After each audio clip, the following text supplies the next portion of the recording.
Utusan ng Philippine Navy na dalhin siya sa West Philippine Sea, magje-jet ski upang papuntang Spratlys at maglalagay ng bandila ng Pilipinas upang patunayan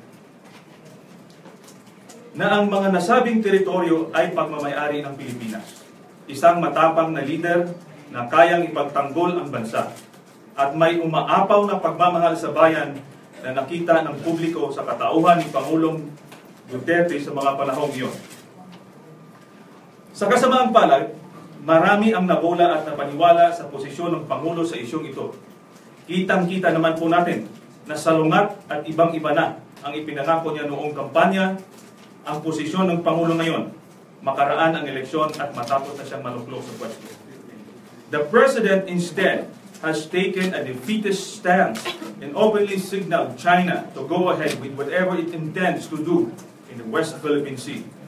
Ito ay maliwanag na makikita sa mga ilang nakaraang sumusunod na kaganapan hinggil sa usapin ng pambansang teritoryo. July 12, 2016, nang lumabas ang desisyon ng United Nations Permanent Court of Arbitration. Desisyong pumabor naman sa Pilipinas.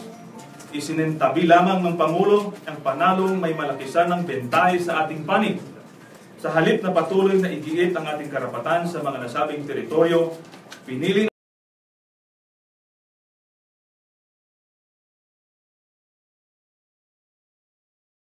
ganitong desisyon ay nagpapakita ng sadyang pagpapahina sa ating kakayanan na protektahan ang ating teritoryo. October 20, 2016, sa kanyang pagbisita sa China, idineklara ng Pangulong Duterte ang paghihiwalay ng Pilipinas mula sa alyansa nito sa United States. Sa parehas na okasyon, inihayag ng Pangulo ang pagpanig nito sa ideological flow ng China at Russia. Ang pagiging komunista ba ang ibig sabihin ng Pangulo sa ideological flow dahil ang China ay isang komunistang bansa? November 8, 2016, ayon kay Secretary Lorenzana of the Defense Department, napagdesisyonan ng Pangulo na ituloy na rin ang EDCA, ngunit dalawa sa regular na military exercises para sa Navy at Marines ay ititigil na. Ito ay ang Philippines-US Amphibious Landing Exercises or PHLEX at Cooperation Afloat Readiness and Training or CARA. Kabilang sa PHLEX ay training sa Marines na makakatulong laban sa posibleng pag-atake sa mga isla ng Pilipinas. Ang CARA naman ay training sa maayos na operasyon ng ating mga barko sa karagatan. Kung inyong mapapansin, ang dalawang trainings na ipinapatigil ay mataas ang kaugnayan sa kalagahan sa maritime conflicts na ating kinakaharap sa ngayon. Sa halip, ang may kaugnayan sa Humanitarian Assistance and Disaster Relief o HADR na lamang ang pagtutuunan umano ng ating joint exercises with the United States. December 15, 2016, nang maglagay ang China ng mga weapon systems sa mga artificial islands nito, wala tayong narinig na malakas na protesta laban dito mula sa ating bansa. Sa kabila ng panganib na pinapresenta sa atin at sa iba pang karatig bansa na mga gawaing pangmilitar tulad dito. Animoy, bulag, pipi at bingi ang Pangulo. This is quite uncharacteristic of the President Duterte, who is known for his unstoppable runs and regular outbursts. February 20, 2017, kung atin pong matatandaan, sinabi ng dating Secretary Yasay of the Department of Foreign Affairs, noon na nangako ang China na hindi na magtatayo ng mga istruktura sa panatagsyon. Agad namang sumagot ang China na gagawin nito anuman ang nais nila sa mga teritoryong itinuturing sa kanila. Ang naging pahayag ng Secretary Yasay ay naging dahilan ng pagkansila ng Commerce Minister ng China sa gaganapin sanang permahan ng mga kasunduang pang-ekonomiya. Tila grabe ang naging pag-alala ng Pangulo. Kung kaya't siya na mismo ang nagsabing marahil ay na-misinterpret lamang ni Secretary Yasay ang China. Kulang na lamang ay maging spokesperson na ng China ang Pangulong Duterte. Siya ho ang ating Pangulo ng Republika ng Pilipinas. March 20, 2017, kaugnay ng plano ng China na magtayo ng Environmental Monitoring Station sa Panatag Shoal, ang naging sagot ng Pangulo ay hindi natin mapipigilan ng China. Dagdag pa niya, wala tayong magagawa sa balak ng China sa kadahilan ng hindi tayo maaaring makipagdigma sa kanila. Hindi pa man tinitignang maigi ang mga maaari nating maging hakbang patungkol sa West Philippine Sea, ay desidido na ang Pangulo na wala tayong magagawa upang igiit ang ating karapatan sa mga pinagtatalunang teritoryo. Bago pa man magsimula ang lahat, suko na si Pangulong Duterte. At ito ay kapalit ng ano? Mga short-term investment at loans na sa huli ay gigipitin lang din tayo at itatalik sa mga utang. Sa katunayan, sa aking paningin o sa aming paningin, kinagat ni Pangulong Duterte ang pain ng China at pumasok siya sa bitag nito. Habang ginigipit tayo sa ating mga isla, ay sa isang banda, nag-offer naman ito ng investment at pagkakaibigan na sa pag-ordinaryong tao ay pipiliin ang mas magaan at payapa. Lingid man o alam ng Pangulo, malalagay sa balag ng alanganin ang ating mga claims sa kalaunan na di hamak makikinabang ang ating bansa at ang ating mga salinglahi. Nililinaw po natin na sinusuportahan po namin ang pagkakaroon ng magandang relasyon sa China, gayon din sa iba pang mga bansa. Ngunit, ang pagkakaibigang ito ay hindi nangangahulugang hayaan na lang natin na malagay sa alanganin ang ating national interest at national security. Ang paborableng desisyon sa ating arbitration case ay mahalaga at matibay sanang suporta sa mga ipinaglalaban nating teritoryo. Ang desisyon ay umaayon din sa nabuo nating narrative hinggil sa mga pinagtatalunang teritoryo sa West Philippine Sea. Resolution through adherence to rule of law, build up consensus among nations, prove that China does not recognize international law and does not respect our rightful claims, address the issue multilaterally and not bilaterally, strengthen our cooperation with other claimant states, strengthen our military alliances with other countries, among others. Ito po sana ang ating pwedeng gawin at ang naratibo na advantageous po sa atin. Subalit, kabaligtaran ang ipinalaganap ng narrative ng Pangulong Duterte. Sa kanyang narrative, ang issue ng West Philippine Sea ay pagitan lamang ng United States at China. We will not go to war with China because we do not have the military capability. We cannot do anything if China wants to build structures in Panata Shoal or any parts of the West Philippine Sea. Kung kaya't, ang kanyang posisyon ay huwag nang makialam sa issue. Maaari bang ganong kadali na lang sabihin na wala tayong pakialam sa usapin ito, gayong mismo nating teritoryo ang pilit inaangkin? Gayong mga buhay ng mga kababayan natin ang napeperwisyo at nanganganib sa ginagawang paniniil ng China sa loob mismo ng ating sariling bakuran? Nais ko lang ulitin na hindi igyera ang tanging kaparaanan upang i-assert ang ating karapatan sa West Philippine Sea. Marami pa ang pwedeng non-military options kung gugustuhin lamang ng Pangulo. Bukod sa kawalan ng kakayanan nating protektahan ang ating teritoryo,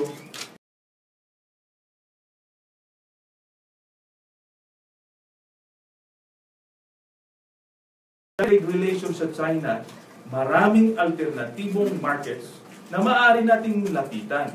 Hindi solusyon ang pagbebenta ng ating integridad bilang Estado.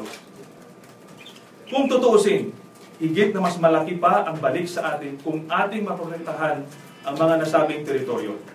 Halimbawa na lamang ang Benham Rice na mas malaki pa sa Luzon ay maaaring pagkunan ng heavy metals, natural gas at iba pang mga yamang dagat.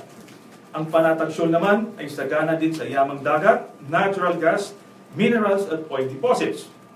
Imbes na masilaw sa panandali ang tulong na ibinibigay ng China, kapalit ng mga teritoryong ito, ang dapat gawin ng gobyerno ay protektahan ang mga ito at pagplanuhan ng maigi kung paano pa ito mapapakinabangan. Sa totoo po lamang, ay nakakadismaya at nakakagalit na mismong Pilipino pa at presidente pa ng ating bansa ang pumapayag sa harap-harapang pagbaliwala ng isang dayuhang bansa sa ating karapatan sa mga nasabing teritoryo. Maayos man o hindi ang ating relasyon sa China. Itutuloy at itutuloy ng China ang planong territorial expansion sa rehiyon. Baka hindi natin namamalayan o mamamalayan, tulad nga ng naging biro ng Pangulo, paggising natin ay probinsya na talaga tayo ng China. Sa napakahabang kasaysayan ng Pilipinas sa ilalim ng kolonyalismo, hahayaan ba nating isa na namang dayuhan ang makinabang sa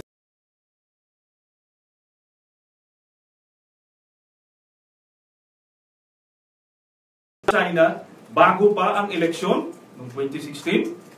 Nakialam ba ang China sa ating nakaraang eleksyon? Bilang Presidente, Commander-in-Chief at Chief Diplomat, si Pangulong Duterte ay inaasahan at may responsibilidad na igiit sa China na respetuhin ang exclusive sovereign rights ng Pilipinas. Sa huli, maliwanag na pagtatraidor ang ginawa ng Pangulo sa ating bansa. Ito ay paglilinlang sa sambayanan at paglabag sa ating saligang batas. Nararapat lamang na siya ay papanagutin. So maraming salamat.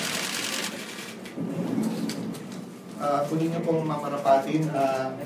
Dagdag po dun sa mga nasabi kanina ni Congressman Alejano, and to add further context to this second impeachment complaint, hayaan niyo po muna ako to present a few slides bago natin i-open yung floor.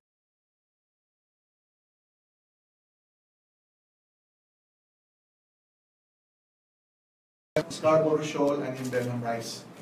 Yung pong lahat na sinabi kanina, and it is by no means comprehensive, pero more or less, so ito lahat tatamaan to dun sa mga nasabi na ni Pangulong Duterte, gaya ng nabanggit kanina Congressman Alejano. Next slide.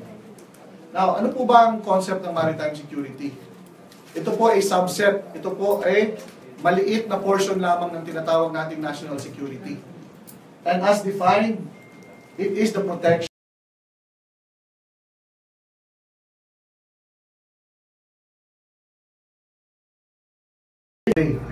at ito po yung sinasabi kanina ni Congressman Alejano, na yun pong pagbaliwala ng Permanent Court of Arbitration ruling is not just a single act of dereliction.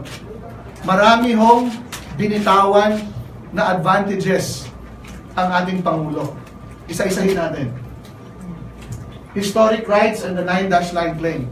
Basically, the ruling said, walang basihan yung historic rights na sinasabi ng China.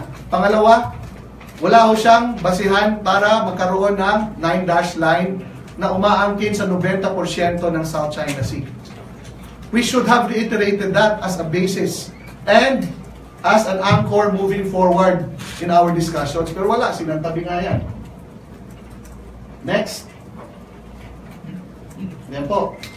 Kung titingnan nyo po, more than 1/3 of our claim ay kinakain po nung 9-line na iyan. Next slide. Back please.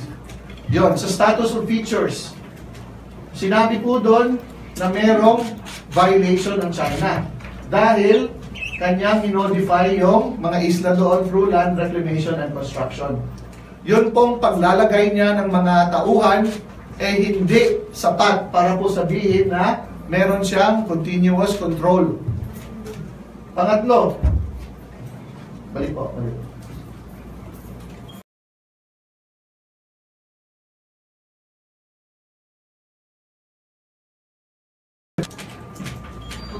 Lawfulness of Chinese action. Sabi dito, they were interfering. Inaabala nila yung ating pangingisda at ang ating pagre-research as to petroleum exploration dyan po sa ating EEZ. Not only have they prevented us, their own fishermen violated maritime environmental laws. At, madagdag pa, they created a serious risk of collision nung hinaharang nila yung ating mga barkong panlayag in the West Philippine Sea. Next. Ayan, permanent harm. Sinira po nila yung coral reef environment, and China, being an UNCLOS signatory, violated the very same provisions of that UNCLOS by their own fishermen and by stopping. Kahit alam nila, hindi ligin sa alaman nila na ginagawa ito ng mga mangisda nila, hindi nila pinigilan. And fifth and finally, aggravation of dispute. Sinasabi dito, walang jurisdiction ang tribunal. So what should have we done? Kasi tayo ang agrabyado dito eh. We were merely resupplying our troops in the Ayungin Shoal, hinaharap ng China. Sabi ng tribunal, wala silang jurisdiction done. The next step we would have done, after exhausting this mechanism, is we should have gone to the International Court of Justice. Hindi pa natin yung ginagawa, 8 months na. This is contrary to the promise of Secretary Asay when he gave a statement after the award of the tribunal. Sabi niya, pag-aaralan po ng mga eksperto natin kung anong tamang gagawin. Anong pag-aaral ang ginawa? Wala. Isinantabi nga eh. Next. Sabi dito, nakita po ng tribunal na yung large-scale land reclamation and construction of artificial islands is incompatible with the obligations of China. Especially because nasa kalagitnaan po at that time, no, nung sinagawa nila ito, nasa kalagitnaan pa tayo ng dispute proceedings. Yet, binaliwala ng China yan, nagpatuloy siya sa kanyang reclamation and construction, thereby altering the evidence. China basically was tampering with the evidence nung ginawa niya yung kanyang reclamation and construction. So next.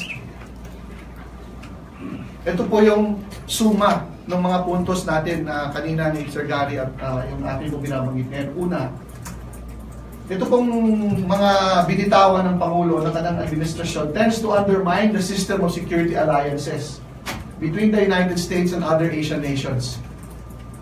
Ang worst pa nito, tayo ang magbumukhang weakest link dito. And why is this important to point out? Because this very same security alliance has been responsible for the last 70 years after the war that the Asia-Pacific, save for a few instances of conflict, has been largely peaceful. And this same peace has benefited first and foremost China.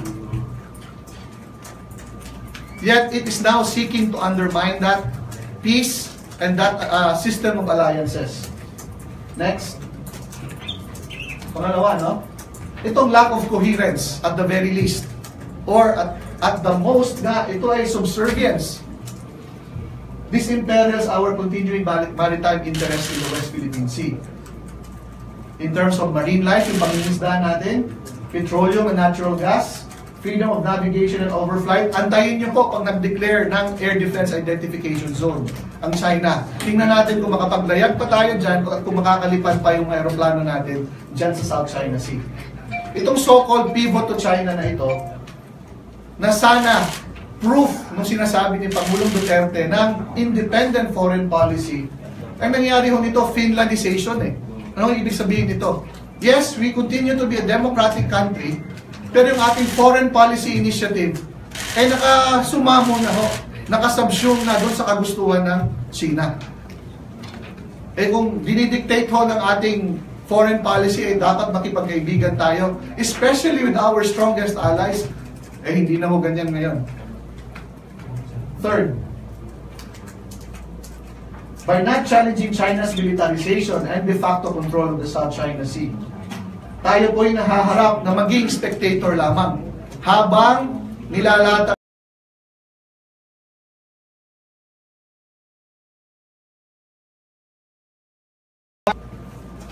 that will virtually give them a strategic triangle. Nagsisimula doon sa Subi Reef, Fiery Cross, up to the Mischief Reef. From there, next slide, they can actually project control in all areas of the South China Sea. Yeah, next. Next. Ganun po. In the end, after they've done that, they will now venture outwards pa, mas malayo pa, towards the Pacific. Doon sa second island chain.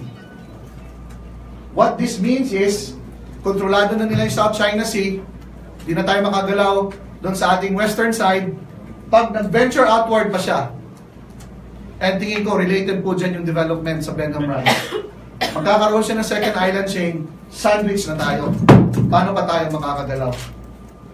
This is basically what the experts have been saying. This is a cabbage strategy that will suffocate not just the Philippines, but other countries in the ASEAN. This is, if you've heard of this is the classic anti-access area denial strategy, which, among others, the US is trying to counter. So ito po, this is the larger context of what we are trying to tell everyone here. Na ito pong ating reklamo sa Pangulo, hindi lamang po may kinalaman po sa ating economic interest, but this also has to do not just with national security, but even regional security. So, with that, salamat po, at we open the floor to your questions regarding today's impeachment complaint. Salamat po. Wala nang tanong kasi comprehensive na.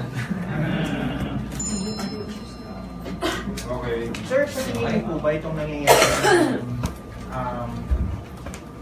gulo ngayon among the leaders of Congress, specific and the allies of the President, like si Congressman Florencio at si Speaker Alvarez, makakatulong sa pag-usad ng impeachment complaint nila? Sa tingin niyo yung disgruntlement, kung meron man, will help you get through this? Unang-una, nalulungkot tayo na ang dahilan ng kanilang pag-aaway ay napapabalitang awayan ng kanilang mga babae. No? Leaders ng House of Representatives ay napapasok sa issue na ito. No? But yes, pareho silang PDP. No? And pag nagkaroon ng awayan na katulad niya, ibig sabihin, nawawalan ng control at nawawalan ng unity ang partidong yan. So, pwede mong mabasag. Remember, nung dumating mo sila dito sa Kongreso, dadalawa lang yan. No? Dumami lang dahil nag-imbita.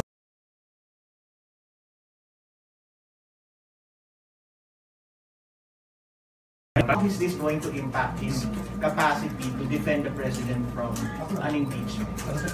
I cannot speak for the others regarding their sentiments about Speaker Alvarez.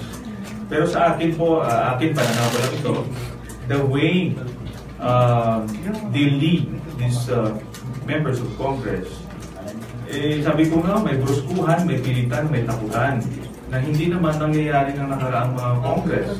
So, ibig sabihin nito, mayroong pent-up emotions ang mga miyembro ng Kongreso sa aking paningin, na pare-pareho lang naman tayong congressman dito, pare-pareho tayong hinalal, at pare-pareho tayong mandato. Bakit ho tilang parang mga subordinates na ang dating namin? No? So, naririnig ko natin yan. So, definitely, it's a matter of time, lalabas mo yan, makikitaw natin. Sir, will that even lead to the ouster of the Speaker? Well, I cannot conclude. No, I cannot conclude, but it is a possibility. Sir, kasi one of the names included na supposed na she has denied it, pero one of the names that has been noted is the name of former President Gloria Arroyo. And we know your history with GMA. I mean, are you open to the possibility of seeing GMA installed as a speaker? Sa ganito lang po sa akin, wala po kaming away personal kay President Gloria Macapagal-Arroyo. No? Kung interesado siya maging speaker at nagustuhan ng miyembro ng Kongreso, then it's a numbers game. No? Hindi ko naman tututulan yan na, of course, sabi ko nga ho, ang aming pinaglaban ay prinsipyo. Kami naniniwala na tagtad ng korupsyon ang kanyang administrasyon. But it doesn't mean na aawayin namin sa personal. Sir, kamusta na po yung inyong paghingi ng suporta sa inyong mga kasama sa Congress? Can you give, I know you don't want to give their names, but can you give at least the numbers na po ng congressmen who have expressed support for your impeachment complaint? Again, ayoko pong i-divulge yung numero kung ilan po sila. Kasi alam mo natin may mga partido mga yan. They have to ask permission from their parties. At honestly, nakikiramdam ang lahat. No? Nakikiramdam. Dahil maraming mga nangyayari sa ating paligid. Tama mo yan, nag-aaway ang PDP. And then ito pang mga issue sa ating Benham Rice at ating foreign policy. At ang issue na masyado ng toxic ang Pilipinas sa pananaw ng international community na mag-i-impact din naman sa ating ekonomiya. Dahil yung investment, yung other preferences na binigay sa atin bilang isang demokrasya ay malalagay sa alanganin kung patuloy na binaviolate natin ang ating batas dito sa Pilipinas at yung paglabag sa human rights. So, mag-i-impact po yan, no? Dahil it will impact on the investors' confidence because we are perceived as uncertain, unstable, and unpredictable. So, yun po yung pwedeng mangyari sa ating bansa. Sir, ka-clarify ko lang yung about the ouster or possible ouster of the speaker. Were you referring to his leadership style or yung issue sa away ng mga babae or what in particular? Sinasabi ko nga ho, hindi ko naman kinukonklud yan. Ano? Sabi ko kanina, it's a possibility. It's a possibility. At yan, sinabi nyo yung awayan nila, pwedeng kasama yon. Doon sa klase ng kanyang leadership, ay pwedeng kasama yon. No? So, kahit yung membro ng media, alam niyo kung ano ang nangyayari dito sa Kongreso at ano yung pakikitungo ng speaker sa miyembro ng Kongreso. So, kayo na mismo ang pwedeng tumingin dyan. Sir, pero nadagdagan na po ba, sir, yung mga... Sa right lang. Sige, sir, nadagdagan na po ba, sir, yung mga nagsabi na susuportahan na itong impeachment complaint? You mentioned before, meron galing sa majority. Tama ba, sir? Yun nga, merong nag-signify, merong nagsabing susuporta, binabasa yung complaint natin, no? So, kailangan lang pag-usapan. Sabi ko nga, dahil miyembro ng mga partido itong mga ito. And tumitingin sila sa paligid. Nakikiramdam sa panahon ng bakasyon kasi karamihan sa bakasyon, no? Pasensya na, inubos ko yung panahon bakasyon sana dito sa Kongreso. Usually, hindi naman ho tayo nagbabakasyon, no? So, karamihan wala ho dito. Meron lang mga usapan, pero wala pa talagang pangpupulong na seryoso dahil maraming wala dito.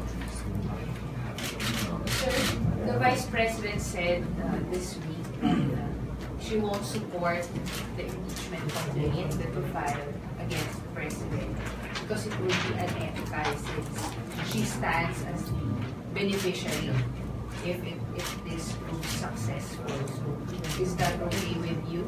Well, that's correct. That's correct, no? At hindi naman natin in-expect na suportahan niya ito. No? At sabi nga nila, ginagawa ba namin ito para kay Vice President? Sabi ko namin, tumitingin ho kami sa mga violations ng Pangulo. Hindi ho kami tumitingin sa Vice President, kahit sino po yung Vice President. No? Dahil tayo ay tinitingnan natin na mapagpatibay natin ang ating konstitusyon. Hindi dapat ito nalalabag. Ngayon, yung constitutional succession ay bahagi ng demokrasya. We will submit to that. No? Kahit sinong Pangulo. Sir, are you expecting support from the House leaders who were ousted because of their no vote to the death penalty? Sabi ko nga may kanya-kanyang circumstansya kung bakit sila nagboto ng no. No? Iba-iba yung ang kanilang sitwasyon. At sabi ko nga, I will respect their decision on this. No? You would try to solicit their support? Well, may mga nakausap na tayo. No? Pero sabi ko nga, hindi pwede na walang lamat sa kanila yung kanilang pagkatanggap. Gusto ko sabihin na malaking issue din po sa kanila. And they're willing to be removed from their position because of their principled stand. Sir, your impeachment complaint is against the President. Hindi naman po against Speaker Alvarez yan. So, hindi po. Pwedeng may lamat sila doon sa relationship nila with the Speaker, pero wala namang lamat doon sa relationship nila with the President. Kaya nga po sabi ko, respetuhin ko yung kanilang desisyon. Dahil at the end of the day, titignan dapat ang nilalaman ng ating complaint. And I believe, alam ng miyembro ng Kongreso ang mga nangyayari ngayon. Ang tanong diyan sa individual na miyembro ng Kongreso, sila ba ay tatayo? Magkaroon ba sila ng lakas na loob na tayuan ang mga bagay para sa kanilang constituents or not? So yun na naman ang question na We're in fact ready for the worst case scenario na itatapon yung ating complaint. O gano'n naman ang demokrasya kasi mas gusto ho natin dumaan tayo sa proseso.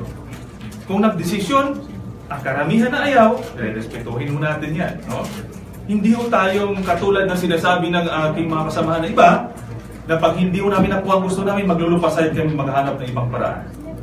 I beg to disagree with that. Sir, Senate President Pimentel also said that you are to blame for the impeachment threat against Vice President Robredo because you woke the party a sleeping giant. Sleeping giant. So, parang yung retaliation is because of you. Ganito lang po yan, ano? Alam mo, dapat tingnan natin yung issues. Sa katunayan, ang pwede nating sisihin din yung mga nag-i-empower at nagtotolerate sa mga maling gawain ng Pangulo. Hinahayaan natin, just for the sake of political convenience, ay magsasabi na tayo na tahimik ang bansa, walang patayan dito sa ating bansa, okay lang tayo. Then you are a party to the crime that the President committed. Yun po yung importante, no? Alam mo natin maraming politiko sa bansa. Mga politiko ito lahat. But I believe na unang-una dito yung pagmamahal at pagsisilbi sa babayan. Yung dapat natin tingnan natin. No? Ang sisihin niyo po, yung mga polisiya na hindi isang-ayon sa saligang batas. Ano kung masasabi niyo sa proposal na magkaroon ng palitan sa impeachment? Siguro nila yung hindi nila itutuloy yung kailan. Palit impeachment. Kaya nga po ganun eh.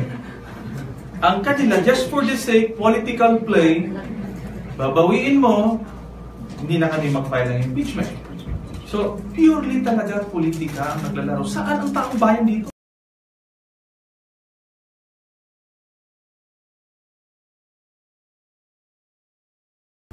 Yung policy on extrajudicial killings in itself ay talagang maliwanag po sa atin. Next, yung graft in corruption, maliwanag po yan. No?